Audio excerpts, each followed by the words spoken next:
Bonjour à tous, je vous remercie d'être avec nous ce matin au rendez-vous de votre émission 100% marché financier. On continue à vous accompagner en ce vendredi 3 décembre 2021 pour décrypter la séance du jour à la Bourse de Paris.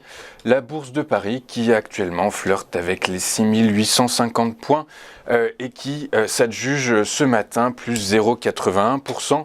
Dans cet environnement, quelles seraient les valeurs à suivre tout particulièrement? Pour répondre à cette question, je suis en direct avec Jean-Bernard Paya. Jean-Bernard qui est expert en analyse technique. Bonjour Jean-Bernard.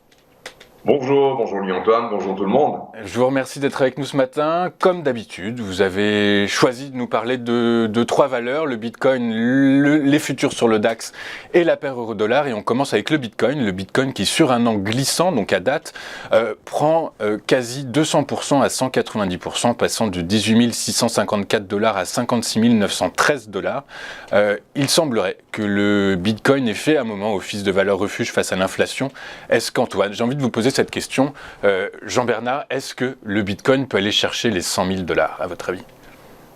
Écoutez, moi j'y crois, mais bon, ça reste la question.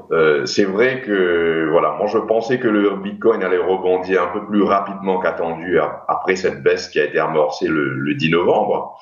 Pour moi, il n'y a pas de doute quant à une reprise à la hausse. Après que les États-Unis, la firme WisdomTree propose désormais des produits à base de crypto listés chez Euronext à Paris et à Amsterdam. Je pense que cela va inciter encore plus de nouveaux investisseurs à se joindre à la famille crypto.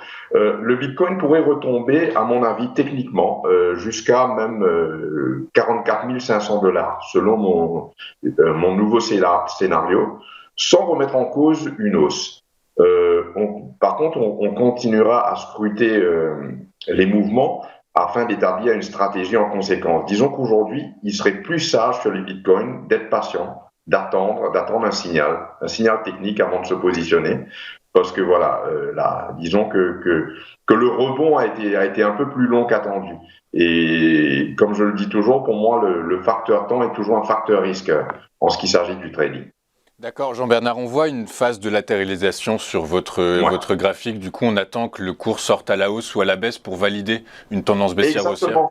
Exactement. Je pense, moi, qu'il partira à la hausse, mais il pourrait descendre encore un peu plus. Il pourrait descendre, comme vous voyez le niveau Fibonacci, il pourrait descendre jusqu'à, on va dire, 61,8 niveau Fibo.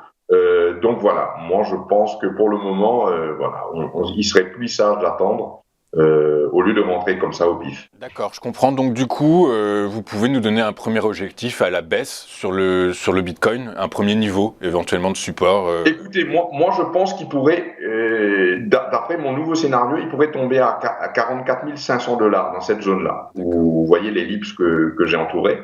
Okay. Et par contre, s'il arrivait à transpercer ce niveau, là, ce serait pas de bon augure. Et là, il faudra retravailler un autre scénario, voir comment on pourrait anticiper les futurs mouvements.